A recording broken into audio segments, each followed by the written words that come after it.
We're live. Welcome, everybody. We are going to be pregame, game 7. However, the game is about to start. So, we're really going to do kind of a watch along for the very beginning of this game today.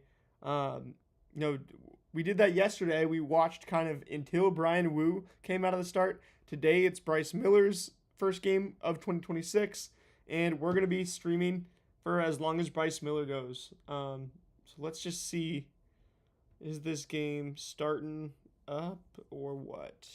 We actually get to watch this game. Yeah, Bryce Miller taking the bump right now, throwing his warm up pitches. We're going to see what exactly happens here in Bryce Miller's first start. The things that you should expect. Well, Bryce Miller, the one thing that we talked about on this channel all of last year, and the one thing that Bryce Miller that you should know. Yes, he has a splitter. Yes, he's got all sorts of pitches, but that's the thing. He threw from 6 to 8 pitches in a whole lot of his starts last year. So, I mean, how many pitches is Bryce Miller going to throw? The high end would be like 6 or 7, and I'm not farming the meme. I'm not even going to do it. And then the low end, I mean, do you see Bryce Miller come out and just throw 4 or 5 pitches? You've also got Julio in this game, Cal, Brendan Donovan. The top three of the lineup, really the top four with Randy Rosarena, is how you should expect it to be on opening day against righties. Joey Cantillo in there.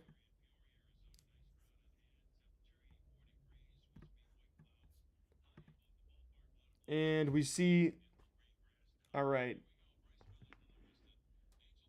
So Angel Martinez, funny thing about him, who Bryce Miller uh, now is 1-0 to, starts the game off with,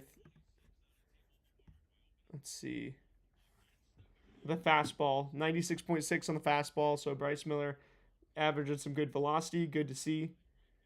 Angel Martinez rips this thing down the line.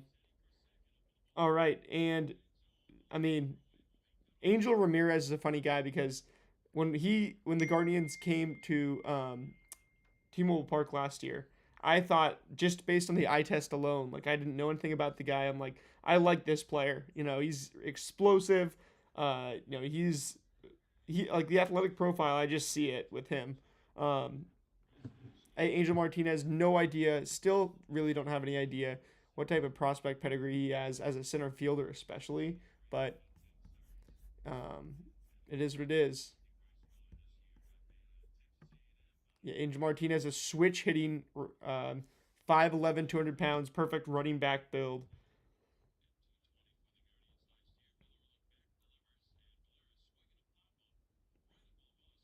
All right, there's a knuckle curve in there, so Bryce Miller already mixing the pitches up,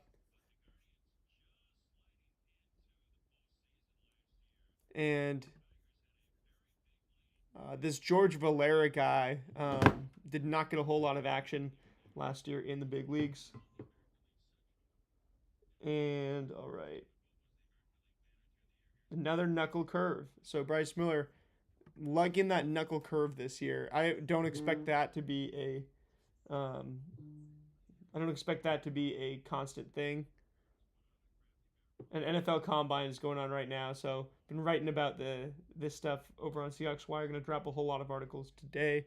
Caleb Banks, the defensive tackle from Florida, just ran a 5.05 second 40-yard dash in it's unofficial, but that's at like 6'6", 300 something pounds. That dude is absolutely ridiculous athletically. And okay, splitter is gonna get Georgia Valera to pop out. There you go. Bryce Miller's first out of 2026.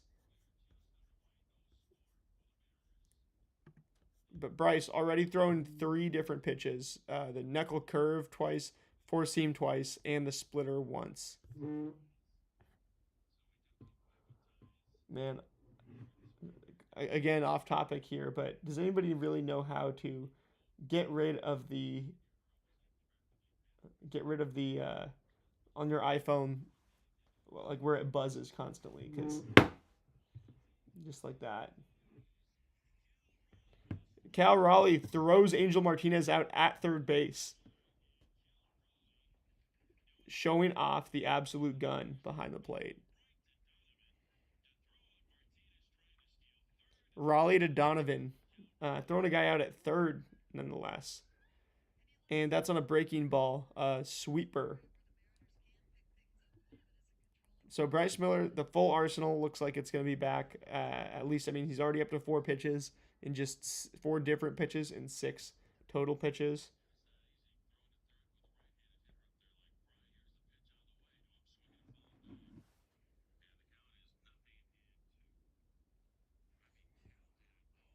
And we've got David Fry up. This guy was, I think this guy was an all-star at one point in the last couple of years. So David Fry is gonna end up being an interesting kind of MLB career when it's all said and done.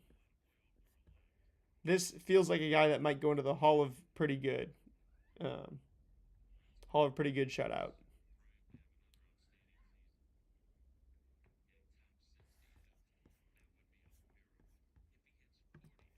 And what do I want to see today from Bryce Miller? He's getting all sorts of fly balls. Yeah, and when you get fly balls in the Arizona Heat, there's going to be some doubles. That's the second double of the game already. If Cal had not thrown out Angel Martinez at third, uh, the Guardians would have played a run by now.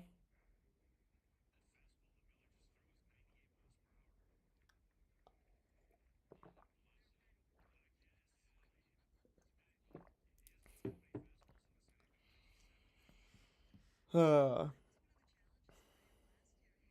and now Kyle Manzardo, go Cougs. I'm a Coug myself, so always gonna be a fan of Kyle Manzardo. Um, just kind of one of the underrated lefties now in the game. He was looked at as like a fantasy baseball sleeper last season. This season, not getting too much hype, but still has. I mean, he's another year of experience. So takes a ball, and then there's the slider. So now there's 5 pitches, 5 different pitches. 90-mile-an-hour slider for Bryce Miller. Um,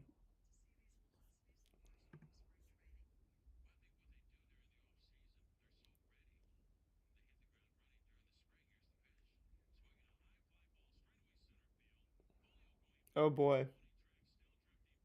Hey, shout out Jack Manzardo, go Cougs. That's right.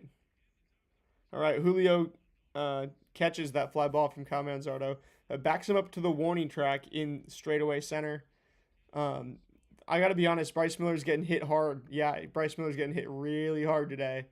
Angel Martinez, 98.8, start off with that double. David Fry, his double, 92.6, the guy who without a whole lot of pop like that. And then Kyle Manzardo, 103.3 mile an hour exit velocity on that. Nice 37-degree launch angle.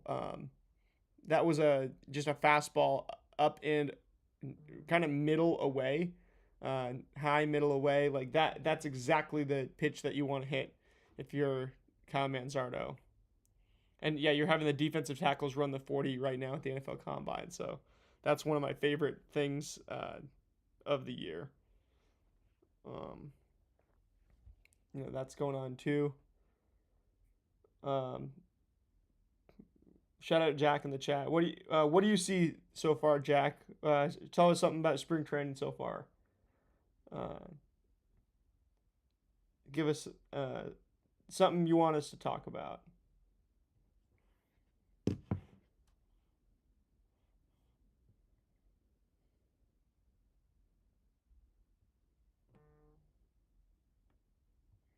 Yeah, Bryce Miller. The other thing is that he has these loose bodies in his elbow, and he elected to not get surgery. It's his right elbow, right?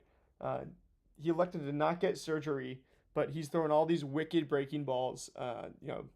5 different breaking balls, or sorry, 5 different pitches, 4 different breaking balls in the first inning of this Cactus League start. He elected to not get surgery, although he is at the point where he could use it. So it's an interesting spot to be in for Miller. Like, if he gets injured during this season, it would not be that surprising. It's almost like a matter of when and not if. Um, Definitely love to. Jack said, definitely love to see the young guys just tear it up. Brennan Davis needs a shot this year at some point. definitely will get one. The way that things go, definitely gonna get a shot at some point. Now Brendan Donovan's up to bat. Um, Dude did not get out in his entire first. Um, he didn't get out or left on base in his entire first Cactus League game. His entire first shot with the Mariners. But back to your point, Jack. Um, yeah, like Brendan Davis definitely going to get a shot this year. Um, guys are going to get injured. Guys are not going to stay healthy the entire year. And at that point, Brendan Davis is making sure that he's one of the first names to come up.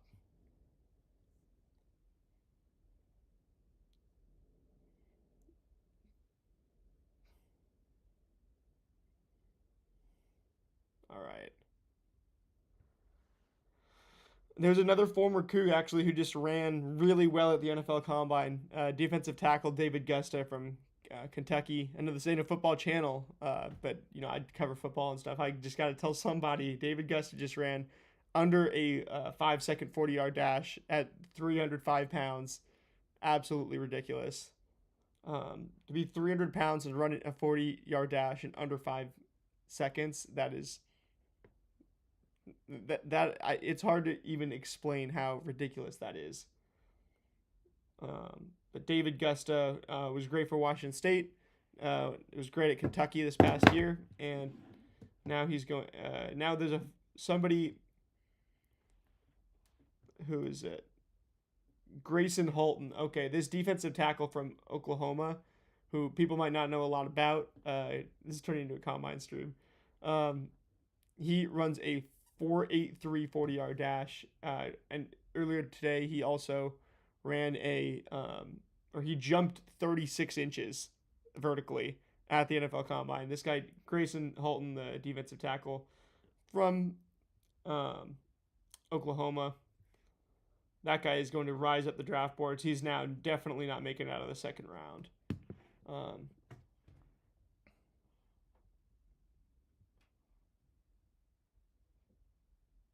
I could just cover football on this channel too. I choose not to because I want to keep things baseball focused, but at some point it might just happen.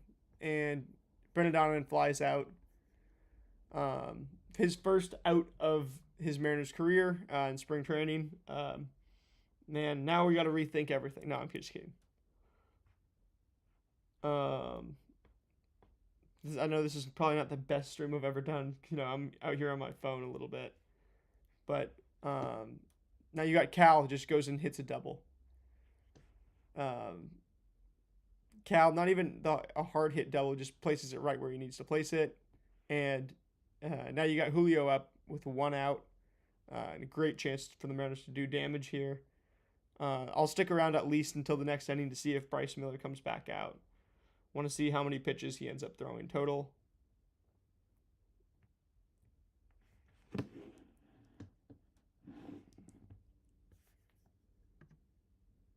And we won't talk about the whiffs until after with Bryce Miller. 12 pitches, no whiffs so far. We'll talk more in detail about that in the post game later this afternoon. But man, I gotta watch this game and write about the NFL Combine at the same time this afternoon.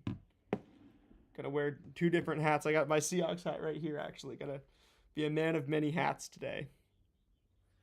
There we go.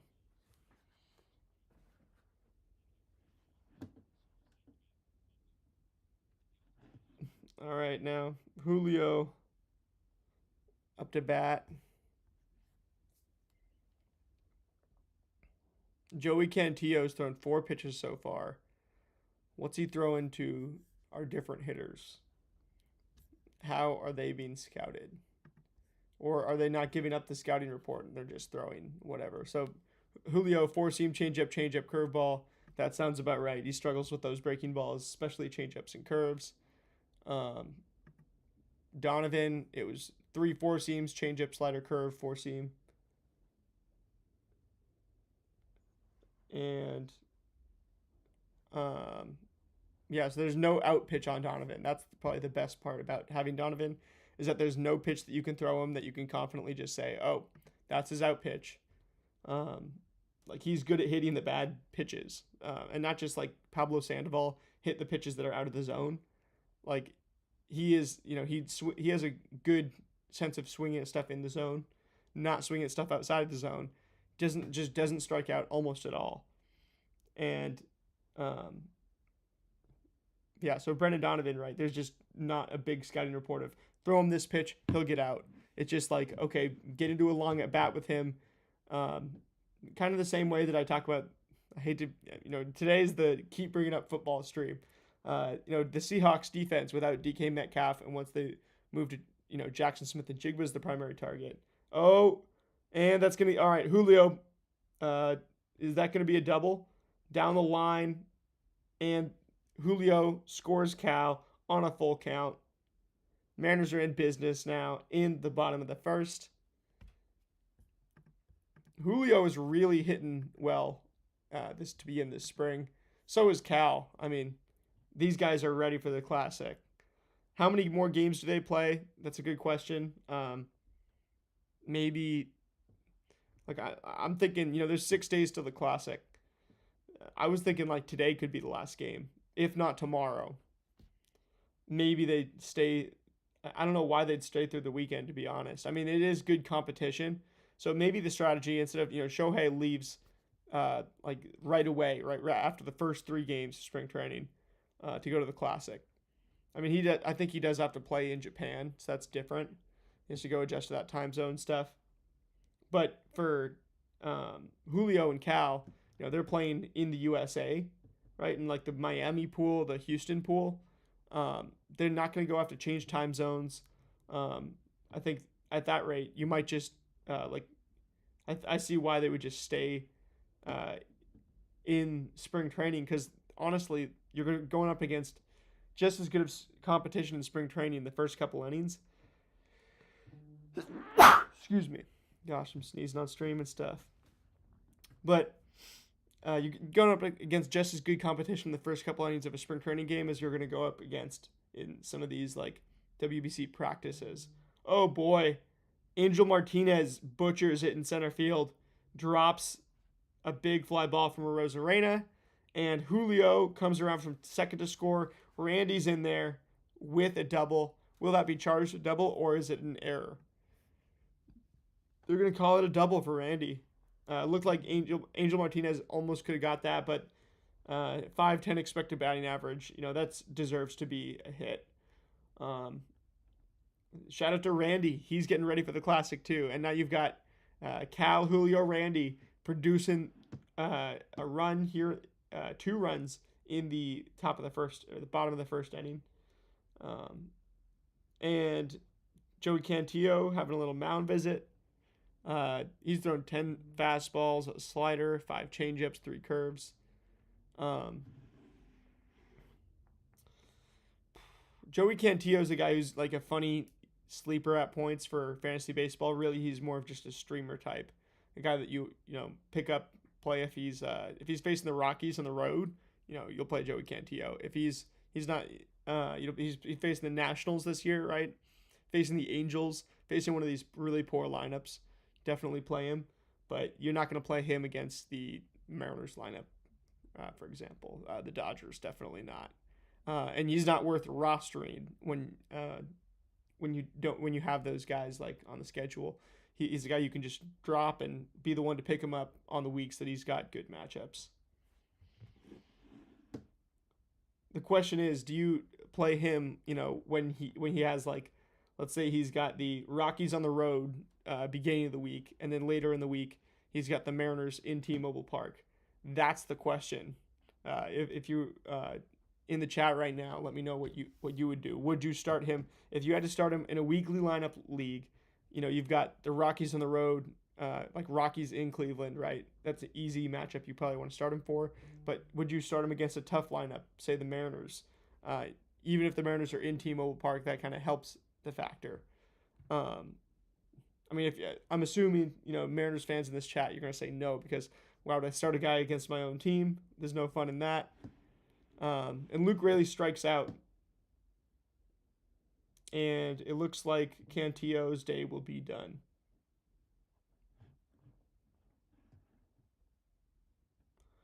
So Cantillo uh, gets a little swing and strike to end the inning on Rayleigh. He gets 3 total on 22 pitches. Um, one each on the 4-seam changeup curveball. And, um, I mean, it doesn't look terrible. I mean, I have not been watching him that close. Like, are these pitches getting movement and stuff? But more excited to see, does Bryce Miller come back out? Only 12 pitches. You think he's probably going to come back out, get to 20 pitches, and then they're going to pull him. So if Bryce Miller can get a quick inning, if he can get some 2 quick outs, he might be able to get through 2 innings. And it's going to be interesting if they bring in a lefty to face Dom Canzone. Or do they bring in a righty and let Dom Canzone do what he is going to be tasked with doing most of the time this year, facing off against right-handed pitching? This Guardians lineup is not that bad. I mean, I'd say obviously the Tigers, the way they played in the postseason against us, they're going to be a kind of a sexier pick to win the AL Central, and even the Royals lineup. You know, I think the Royals lineup has a lot more interesting options up and down. But you look at this Guardians lineup, maybe we're just not talking about the Guardians enough. I mean, they got like Tanner Bybee, Gavin Williams, Joey Cantillo. You know, they got some interesting arms. And then you look at the lineup. You know, Angel Martinez, I'm a big fan of. Just his skill set, the way he plays the game. David Fry, we know what he can do. He's done it in big moments. Kyle Manzardo, I mean, no reason for him not to be a breakout pick this year. Nolan Jones, a guy with all the talent in the world, the prospect pedigree to do so. And some of these other guys, are not going to start for them. But then, obviously, the Jose Ramirez types are going to produce for them. I'll be interested to see what happens with the Guardians this year. Because I could see them going either way, but they're just never an easy team to play. Whenever the Mariners play them, it's a back and forth game, usually. And Canzone checks in with a base knock. He's now batting .375 on the spring. Good swing. Pulls it down the line. And Mariners 2-0. Hunter Stanley comes in. Stanley being probably a righty. Yeah, so you brought in Hunter Stanley, who is a minor league guy, has not pitched in the majors yet. He's made it up to AAA, but was back at AA in 2025. And he just got the chance to face one of the biggest righty mashers in the game in Dom Canzone. And it went exactly how you would expect it to. Dom Canzone, I mean, he's going to live up to expectations. The Dom Canzone discourse is kind of funny because you have some people, right, saying that, he's not going to replicate what he did. And you have some people saying, why is this guy not a bigger breakout pick? And the thing is, what he did last year is exactly who he is. He is a righty masher. He's going to be a good left-hander, be a good left-handed hitter, mash right-handed pitching. Against some of the good teams in the playoffs, right, we saw him struggle and stuff. He's definitely still a little bit young, even though he's late 20s and stuff. I don't know. He's not going to be a guy who you rely on for everyday playing time. He's just not. He's never going to blossom into that. As much as I hate to say it, and if he did, it would be because he gets a big contract somewhere and they're trying to teach him stuff. But his swing is so particular. It's this left-handed golf swing. I don't think he's going to be, if you know anything about golf, right? The golf is not like Josh Naylor's hitting where you're moving around in the box and adjusting to pitches and stuff. It's golf is like we're swinging in the same spot. We're trying to swing in the same spot and do the same exact thing over and over again. And that's what Dom Canzone to me is. He actually lined out my bad. So that ends the inning.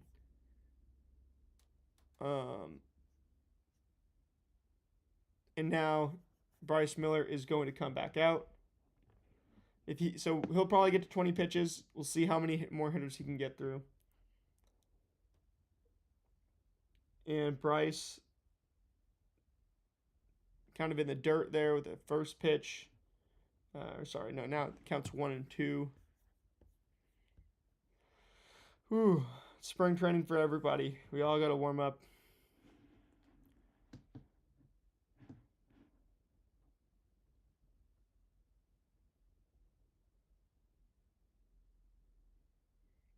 All right, so he's throwing some more of these knuckle curves. And there's our 6th pitch of the afternoon. There's a sinker. Bryce Miller at 6 pitches in just like 14 total pitches. 16 total pitches. And now he checks in with his first 2 swings and misses on Nolan Jones. And then he gets him on a knuckle curve.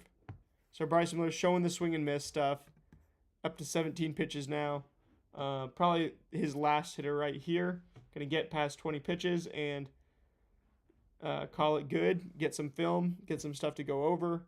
See how he's feeling. Throws 2 sinkers there. So, I mean, the ability to throw 6 different pitches, there's not many guys that I would recommend do that. But Bryce Miller, boy, did we need it in the playoffs last year. When we went up against a real team in the Blue Jays, he was the guy that we needed really badly to have all these different pitches, to be harder to scout. And that's what he can do. Like, Bryce Miller can be the hardest one to scout in a way. Woo, you can scout. We didn't get a chance to see Woo obviously starting games in the playoffs, which that would have been fun to see because his effortless style might have been able to go up against the Blue Jays pretty well. It would have been a fascinating matchup. In a couple innings of relief, it's just not the same. And then, Logan Gilbert, they could scout him a little bit easier. George Kirby, they definitely could scout him easier. And him using the quote-unquote full arsenal, I don't think even was as advantageous. Bryce Miller is a full arsenal pitcher. And he's now got 2 strikes on Rodriguez.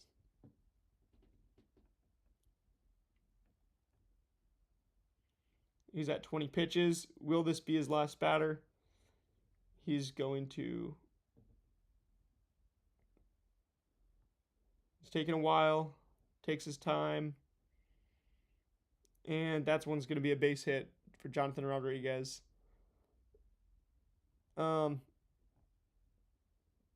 Is that Miller's day done?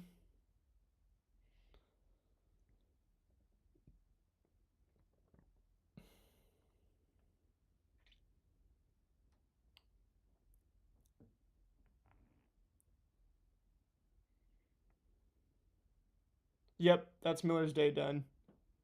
All right, gets to 20 pitches. Sees how he's feeling on those 6 pitches. And that's all you want out of the first spring start for Bryce Miller. All right, well, obviously yesterday when I did this, Ryan Wu got brought back out after I ended the stream. So that's why I made sure to stay into the 2nd inning, see how long Bryce Miller goes. We're going to talk about everything more in detail after the game, in the post game. So make sure you subscribe, if you want to be around for that. You don't want to miss it. And I've got to go write about the NFL Combine as I watch the rest of this game. Put on 2 different hats at once. And I will see you guys in the post game later on this afternoon. Go Ems.